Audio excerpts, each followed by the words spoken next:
Pernah dengar pepatah yang mengatakan kalau tak mampu buat semua, jangan tinggal semua. Begitu juga dengan ibadah korban bersama dengan Al-Khair Malaysia. Kalau tak mampu untuk menyertai ibadah korban, kita ada pilihan dengan infak adha.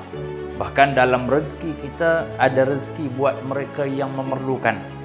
Hadis Nabi SAW juga menyebutkan berkaitan dengan sedekah tidak mengurangkan harta kita, bahkan dia akan menjadi harta yang kekal buat kita di akhirat kelak. Jom sertai infak adha, berilah seberapa jumlah pun dengan penuh keikhlasan hati. Dengan infak yang kita berikan, kita dapat membantu dan menyediakan lebih banyak daging segar untuk diberikan kepada saudara kita yang menderita kelaparan. Mari didik diri kita, didik masyarakat kita untuk membantu dan bersedekah. Walaupun sedikit bagi kita, tetapi kebahagiaan yang besar buat mereka. Al-Khair Malaysia, kebaikan penuhi harapan.